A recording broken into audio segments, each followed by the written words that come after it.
नमस्कार, हिमाचल बुलेटिन में आपका स्वागत है। पेश है आज के समाचार। हिमाचल प्रदेश मंत्रिमंडल की बैठक आज मुख्यमंत्री श्री जयराम ठाकुर की अध्यक्षता में आयोजित हुई। बैठक में शिक्षा विभाग में ड्राइंग शिक्षकों के 820 पदों और शारीरिक शिक्षा अध्यापकों के 870 पदों सहित शिक्षकों की विभिन्न श्रेणियों के 4000 पदों को भरने का निर्णय लिया गया। विद्यार्थियों को उनके घर के निकट गुणवत्तापूर्ण शिक्षा सुनिश्चित करने के लिए इन 4000 पदों में से 2640 पद प्रारंभिक शिक्षा विभाग जबकि 1360 पद उच्चतर शिक्षा विभाग में अनुबंध आधार पर भरे जाएंगे। बैठक में फैसला लिया गया कि शिक्षकों के विभिन्न पद बैच आधार पर शीघ्रता से भरे जाएंगे।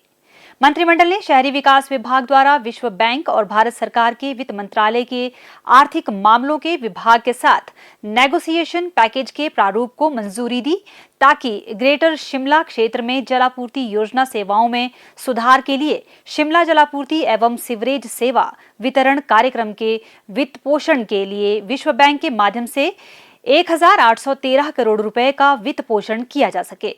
कुल 1813 करोड़ रुपए में से विश्व बैंक 1160 करोड़ 32 लाख रुपए की वित्तीय सहायता प्रदान करेगा और शेष राशि 652 करोड़ 68 लाख रुपए का वहन हिमाचल सरकार द्वारा किया जाएगा।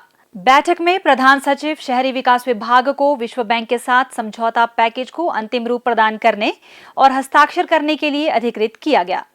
शिमला जलापूर्ति और मल निकासी परियोजना के मुख्य उद्देश्य वर्ष 2050 तक पानी की मांग को पूरा करने के लिए सतलुज नदी से अतिरिक्त 67 MLD के साथ शिमला जलापूर्ति में संवर्धन, विशेष क्षेत्र विकास प्राधिकरण कुफरी, शोघी, गढ़ाटी और अतिरिक्त योजना क्षेत्र के लिए 2050 तक शिमला नगर निगम क्षेत्र में सभी घरेलू और व्यवसायी उपभोक्ताओं के लिए सप्ताह भर 24 घंटे जलापूर्ति और शिमला नगर निगम क्षेत्र में बेहतर मल निकासी सेवाएं प्रदान करना है।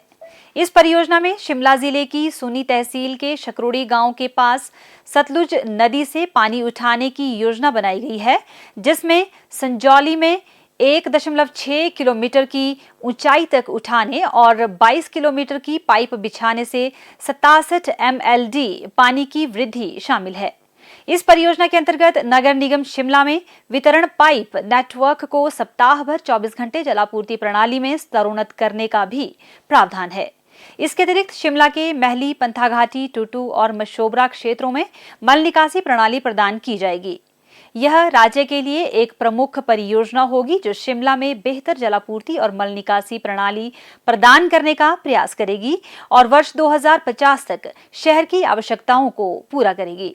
हिमाचल प्रदेश सरकार का शहरी विकास विभाग कोविड-19 के कारण उत्पन्न वित्तीय बाधाओं के बावजूद विश्व बैंक और वित्त मंत्रालय से इस निधि को प्राप्त करेगा।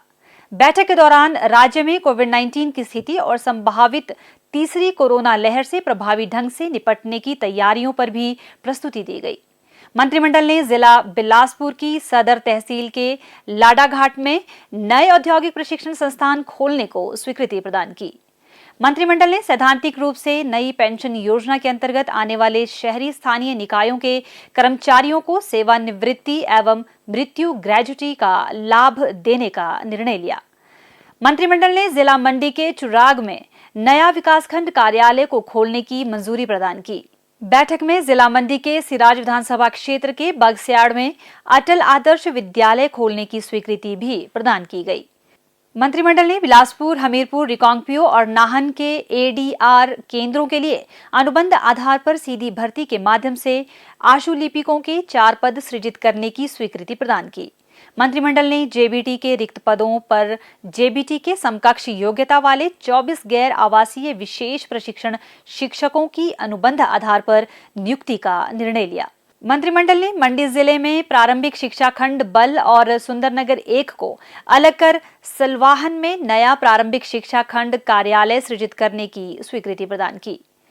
जिला चंबा के राजकीय माध्यमिक पाठशाला दारवी को राजकीय उच्च पाठशाला और राजकीय उच्च पाठशाला लामू और बडग्रां को राजकीय वरिष्ठ माध्यमिक पाठशाला में स्तरोन्नत करने के साथ इन स्कूलों के सुचारू संचालन के लिए विभिन्न श्रेणियों के 16 पद भरने की स्वीकृति प्रदान की गई।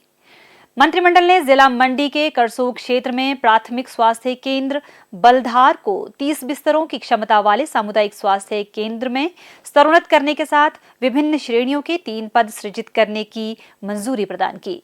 मंत्रिमंडल ने जिला कांगड़ा में सामुदायिक स्वास्थ्य केंद्र रक्कड़ को 24 घंटे सेवाएं प्रदान करने वाले आपातकालीन चिकित्सा संस्थान के रूप में स्तरोन्नत करने की स्वीकृति प्रदान की।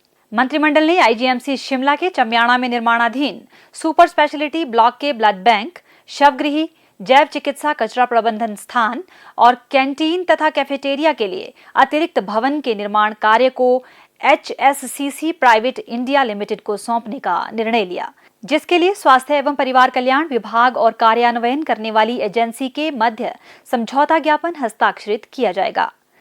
राज्य सरकार समाज के कमजोर वर्गों, विशेषकर अनुसूचित जाति और अनुसूचित जनजाति के लोगों के कल्याण और सामाजिक आर्थिक उत्थान के लिए संकल्पबद्ध है। यह बात मुख्यमंत्री श्री जयराम ठाकुर ने आज शिमला में हिमाचल प्रदेश अनुसूचित जाति आयोग के नवनियुक्त अध्यक्ष श्री वीरेंद्र कश्यप के नेतृत्व में प्रदेश भाजपा अनुसूचित जाति मोर्चा के प्रतिनिधि मंडल को संबोधित करते हुए कही। मुख्यमंत्री ने कहा कि राज्य में अनुसूचित जाति समुदाय प्रदेश और देश के विकास में प्रमुख भूमिका निभा रहा है। उन्होंने कहा कि अनुसूचित जाति के स्नेह से ही यह संभव हो पाया है कि आज भाजपा विश्व की सबसे बड़ी राजनीतिक पार्टी बन गई है। अनुसूचित जातियों को सरकार में उचित प्रतिनिधित्व मिले, इसके लिए राज्य सरकार हमेशा प्रयासरत है। भाजपा के कार्यकाल में ही अनुसूचित जाति विशेष घटक योजना के तहत अनुसूचित जाति की जनसंख्या के अनुपात के अनुसार बजट में वृद्धि की गई है। श्री जयराम ठाकुर ने कहा कि प्रदेश सरकार की कल्याणकारी योजनाएं जैसे गृहिणी सुविधा योजना, सहारा योजना और हिमकेयर से अनुसूचित जाति के लाखों परिवार लाभान्वित हुए हैं। हिमाचल बुलेटिन देखने के लिए सब्सक्राइब करें YouTube channel DPR Himachal, follow करें ट्विटर @DPRHP, लाइक करें Facebook page information and public relations department Himachal Pradesh, visit करें वेबसाइट www.himachalpr.gov.in। इस अंक में इतना ही, कल फिर होगी मुलाकात। दीजिए इजाजत, नमस्कार।